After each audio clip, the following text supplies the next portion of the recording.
Hi, I'm Miro. I'm a TNT champion. This is Rachel Ellering, the queen of Strong Smile. I'm Eric Bischoff. Live events, all right? When the WWE comes on the holiday tour, when they come to Ireland. Or Davey Boy without hair braids. As a fan with braids, as a dog without braids.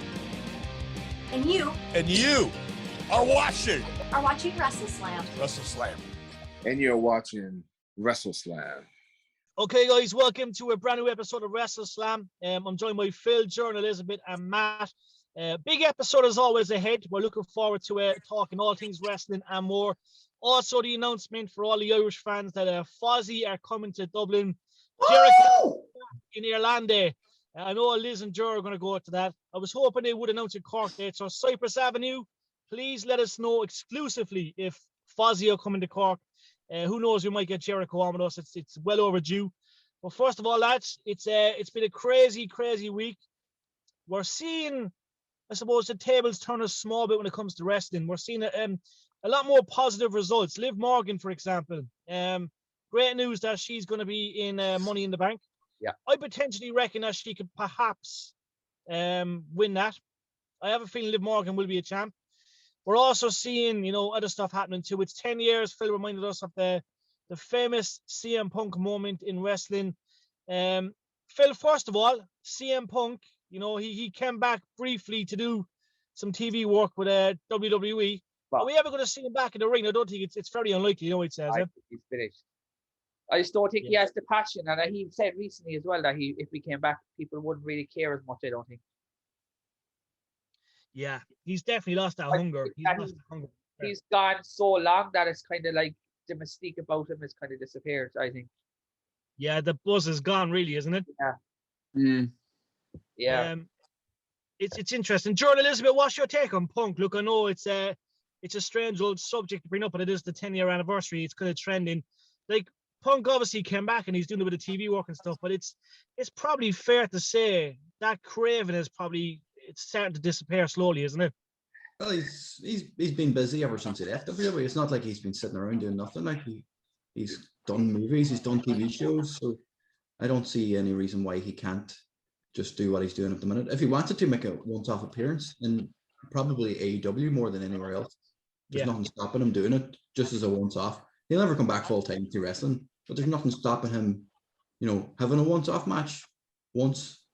You just one final match to retire to, who knows whatever he wants to do, but he's done pretty well for himself outside of wrestling. Oh, he definitely has.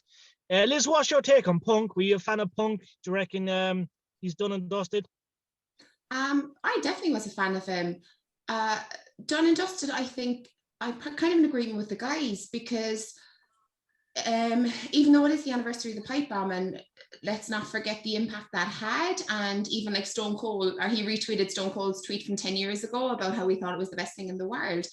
But nostalgia, he might get a pop, but what happens after that? Yeah. Do you know what I mean? Because this new era of fans that we're trying so hard to impress, they don't know an awful lot about him. We're talking late teens, early 20s. 10 years ago, they hadn't voices broken yet. So, it's kind of nostalgia, that pop. But after that, I'm not really sure what they do with him. I think we'd kind of fade to mid-card. Definitely WWE, they'll make an absolute example of him. They're not going to push him anywhere. No. Yeah. Matt, what's your take, my man? Obviously, look, I know you're a big Punk fan. Obviously 10 years since that famous incident. At the time, we didn't really know how real it was. We don't know if it was a work or whatever happened, but it all came out years later. But what's your take on Punk and, the anniversary itself? And do you reckon he'll ever come back and wrestle? I mean, like 10 years ago, the infamous pipe bomb was probably one of the best things happened in wrestling at that time. It was pretty much Punk actually said, look, lads, WWE is not the only big wrestling program. We have Ring of Honor, we have New Japan Pro Wrestling. So I think that wouldn't say it changed everything, but it did mark an important moment. But as I always believe that Punk will be an important figure when it comes to wrestling, but I can't see him coming back. Not even for story wise, I can't see how they're gonna fit him well with everything. So I mean, he's happy out what he's doing now with TV work. And like you said before, Jerry, it's like his passion is just gone. I wouldn't say gone, like it might come back, but I can't see how he's going to come back in any some way. I'm happy that he's doing his own thing. I'm happy that, he's not doing anything like Jerry said. So that's how I feel about it. It's like, I can't see him coming back. But 10 years ago was an important moment in wrestling because that kind of like changed almost everything for me anyway. So, and especially had like probably one of the best feuds of that year, John Cena versus CM Punk. And then, of course, they did the whole, text from the phone from Kevin Nash thing, which we're not going to acknowledge. But that did mark an important moment for sure. But can't see CM Punk coming back in the future. I mean, if he comes back, great, but I don't know how they can use it. Yeah, he said recently the biggest match he could come back for is Triple H. Yeah, I think like that would be a fair way to bring him back, because we know Triple H doesn't really wrestle anymore. Maybe Triple H's last match, because he's not officially retired, Triple H, but I think it would be good to see the Punk and Triple H do a match at WrestleMania, maybe probably just a one-off, or maybe the way The Rock comes back and he has that one match. You know what I mean? It might be good to see it along the lines of that. But what's funny is he left for the same reasons like Dean Ambrose left, for this bad, nonsensical thing. So it's 100 times worse now than it was 10 years ago. Way worse. Yeah. Oh, way worse. Yeah. Probably the one thing we're all in agreement how bad things actually are at the moment with wrestling. After what happened this week and all the 205 lives getting dropped, like you've seen people talking online about shit they were getting told to do, like coming out. Yeah, no, it's shocking, and I'm glad you said that because I wanted to get to that. Like, you know what I mean? The release is crazy. That little topic there. Those lads only have 30-day non-release clause. Well, yeah. A lot of them do, yeah. Yeah. Good. And like there was so many big names there. Like we seen like Fandango and you know what I mean, Tyler Breeze and all these guys. Like they've all worked really well. They haven't really moaned. They've done what they've been told to do. They've done all their obligations and media requests and stuff. It's an awful shame to see that they've really targeted the 205 roster, because it's easily one of the most entertainment, like when it comes to entertainment perspective, I've always enjoyed 205 because the matches are incredible, but they never get that real build that they deserve, you know what I mean? And you know what I mean? I think it's a catastrophe, you know what I mean? They can really use a lot of different stars for NXT. Like we've seen Fandango get that big push with Jericho that time, and I know it was on the Twitter page there. Like it's a shame to see it because he's been there so long, and he could have been huge. Like the way the crowd reacted to his team and his entrance, and if you look at it, Nick Cannon's probably saying these new sets cost us like $5 million. We need to cut costs and get some costs out. Can is the man that everyone's talking about. Obviously, look, he's the guy that's ruthless and he's making all these cuts and stuff, but it's probably fair to say, look, they've really completely dropped the other fucking ball. Like, you know what I mean? They're after releasing like 16, 17 names in the last year. Yeah, it's crazy. Look, I understand cutbacks and stuff, like, but it just breaks my heart when they bring in some big major star that they pay $2-3 million for a couple of shows. Yeah. And then they're letting go 12 or 14 names. Yeah. To cover that, like, you know what I mean? It doesn't justify it for me, like, but Joe, what's your take on all these releases? Like, look, it's crazy that we're seeing it. There was talks the other day that Eva Marie was gone and Keith Lee was gone, and there's always names being dropped, but like we just don't know what's around the corner, really, do we? No, not with Nick Cannon around. It just goes to show that Vince and Triple H, Steph and all them have no say on what he does. He's letting people go in the middle of storylines. Yeah. Like Triple H saved Killian Dane, he saved Fandango and Tyler Breeze because they went to the main roster and weren't being used. Yeah. Right? And they brought them back. And, he gave them a new lease of life. Like, Fandango and Tyler Breeze, they were tag team champions, and Killian Dane was put in the comedy act with. So anyway, he saved them from getting cut on the main roster. They weren't being used. Yeah. He brought them back to NXT and gave them something to do, and then out of the blue, they're gone again. Like Fandango, Breezango were only tag team champions a few months ago. Like they're entertaining as fucking hell. Like they've been there for best part of 15 years between them, or each. Like, and Tyler Breeze is well respected backstage. He was always training with people and bringing up younger talent and teaching them the ways. Like he was used as a trainer. So, I was shocked with Tyler Breeze because, as you say, he's fucking absolutely adored by the roster. Like even Randy Orton and the guys love him. Yeah, the veteran. Yeah. I don't know. It's crazy. And like, you know what I mean? Like, we don't know what's around the corner, as I said, lads. Look, we're on the brink of probably seeing an absolute collapse. You know what I mean? If things don't really pick up for, you know what I mean? Obviously, there's SummerSlam and there's big pay-per-views on the way. Like, Money in the Bank needs to be a good one, in my opinion. Yeah. They really need to make sure Money in the Bank is properly trending. Yeah. And we know Edge is back, guys. Jordan Elizabeth, were you happy to see Edge come back? Yeah, definitely. Be happy to see the loop being closed on that he gets his one-on match with Roman, because I'll say it again, I wasn't a big fan of the triple threat at Mania, so I'd like to see him to get closure on that. But my concern is that Money in the Bank needs to be something, because people are pissed. You know, the fan base is pissed. We are trimming all of the fat, but there isn't anything left. So now we're going to absolutely scour the NXT brand and bring them all up, we'll say. And great to see that we'll have all of these new feuds and stuff, but we know how this is going to go. You know, if they don't play ball, like a lot of them, there's a lot of this going on. If they don't play ball, like a lot of the people who were recently released are saying, you know, they done what they were told to do, which sure enough, their creativity was stifled. That's a no-brainer. But we're going to get a lot of NXT talent coming up. But anyway, veering back to Edge, yes, happy to see him back, but I'm concerned that we are not focusing on Money in the Bank, and we are too focused on SummerSlam. So I'm not expecting anything major at Money in the Bank at all, because the rumors are already flying around for what's going to happen at SummerSlam. So, and I love Money in the Bank. You know, I like the stipulation, not as a standalone pay-per-view. But I just think it's at the moment just a bit of a kind of an afterthought or a hurdle we have to get through in order to get to SummerSlam. Yeah, no, I agree. Matt, what's your take on Money in the Bank? Look, we know Edge is back. I would say the female titles are in safe hands with Bianca, and you know what I mean. I you know, when I look at the championships right now, obviously, look, we know Bobby's champ, we know Roman's champ, obviously Bianca, and I'm gone blank. Rhea Ripley, sorry, yeah. So like they're in good hands, but you know what I mean? There's talks. Look, the fans are pushing for Cesaro.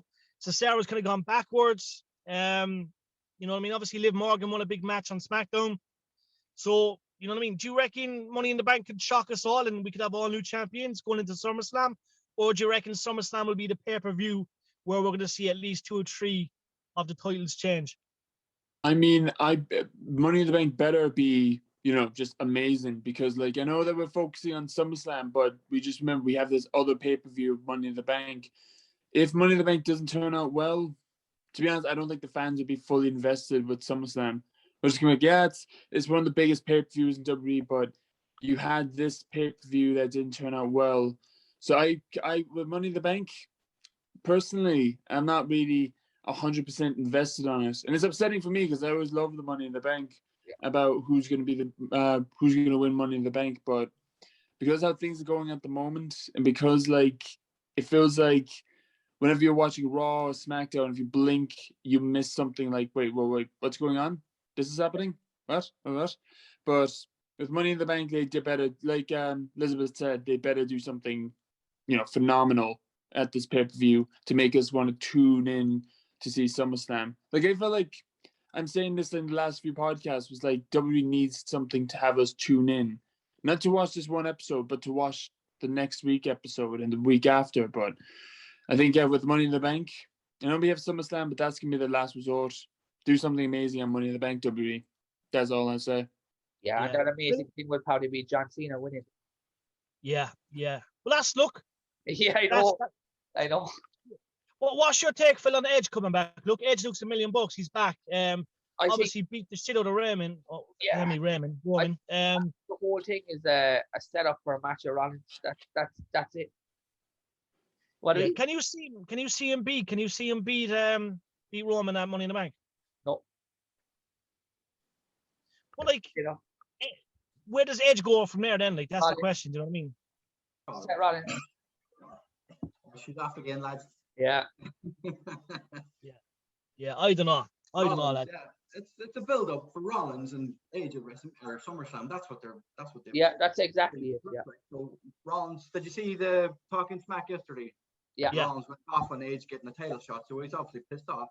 Rollins will cost Edge the match, and some way down the line, this will turn Rollins face to, eventually face Roman, and Rollins has to beat Edge at SummerSlam if that's the match. Yeah. Edge needs to put these guys over, so eventually we get Rollins against Roman Reigns. Whether we end up waiting until WrestleMania to have that match, I'd love to see them wrestle WrestleMania.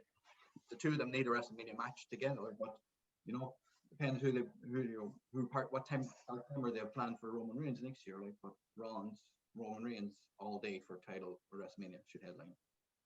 Yeah, no, well said. Well said. That SmackDown wasn't too bad this week. No, it's it was better than Raw, but the thing about Raw is Raw was a weird episode. Coronation Street's better than fucking Raw. Yeah, now come here, look. Don't all guess it fucking once now, right? Okay, I'm going to give you a few clues, all right? I'll give you a few clues, right? Deep breath, I tell you. We're going to have a 6-woman tag match, okay? And it's going to be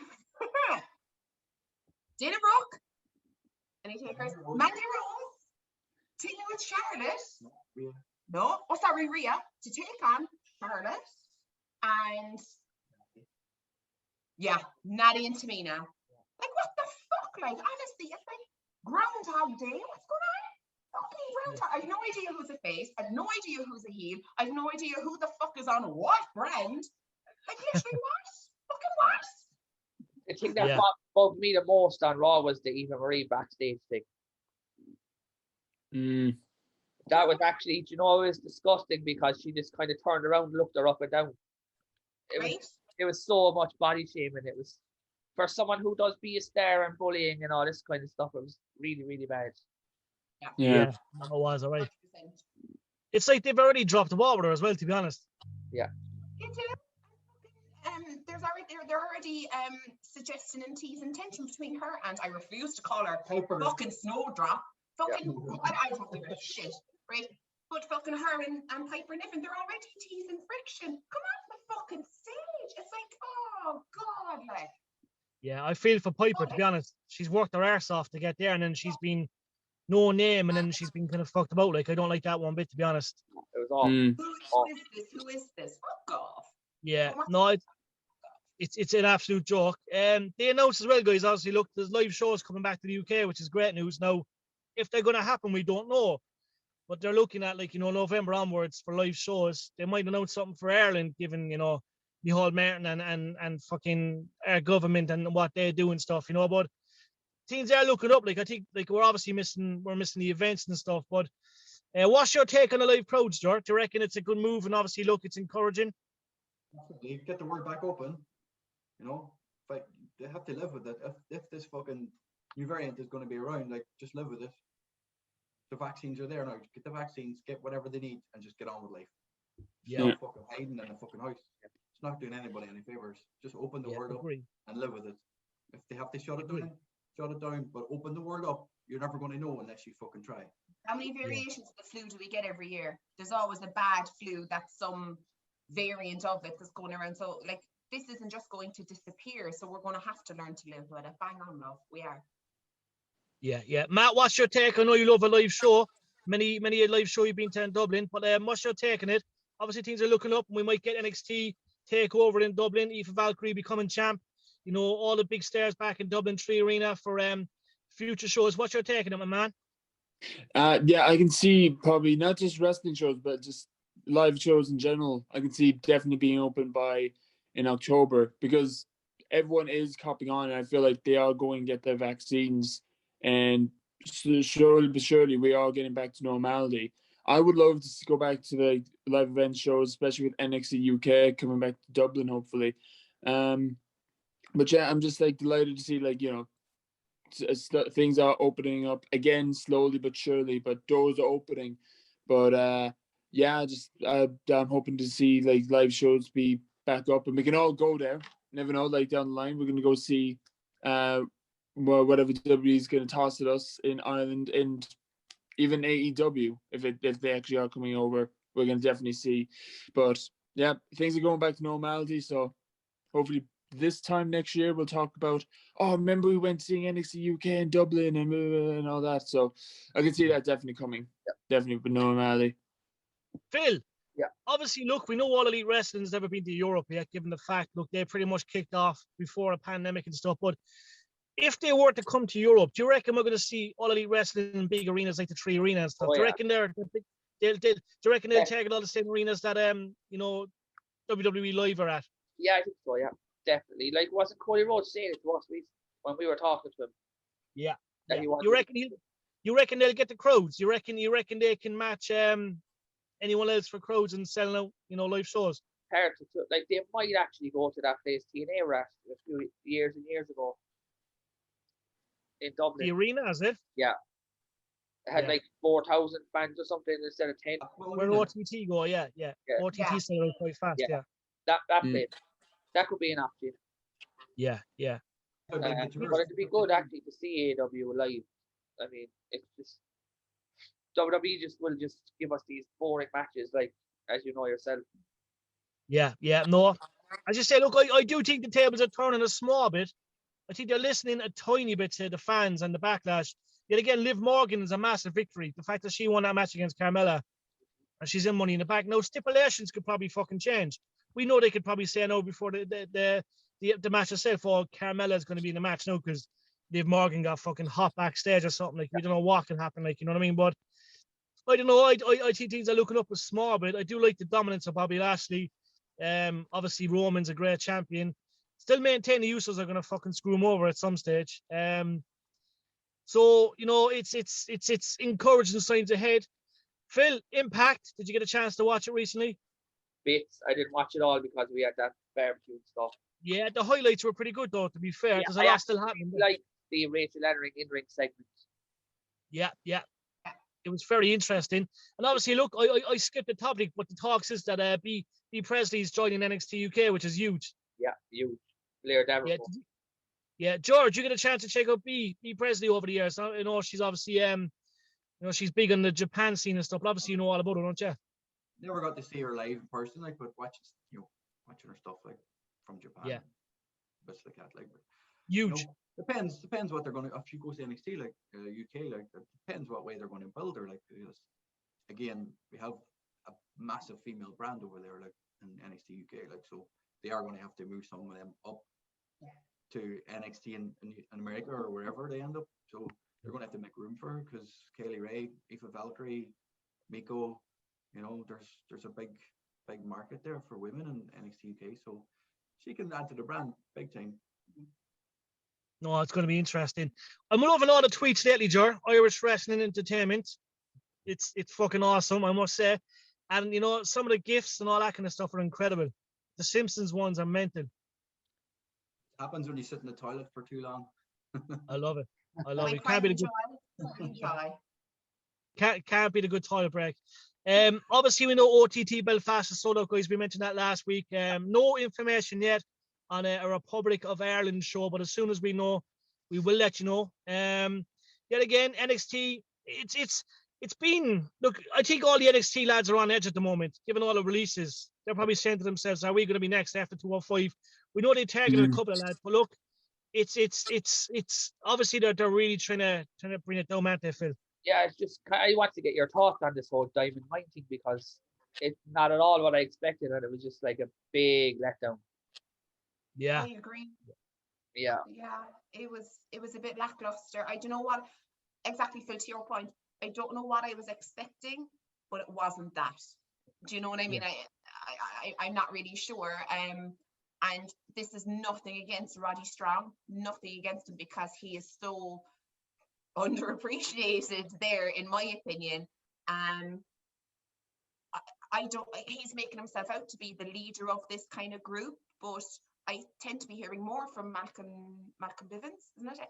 So I'm a little bit confused because every great faction has to start with a leader. Yeah.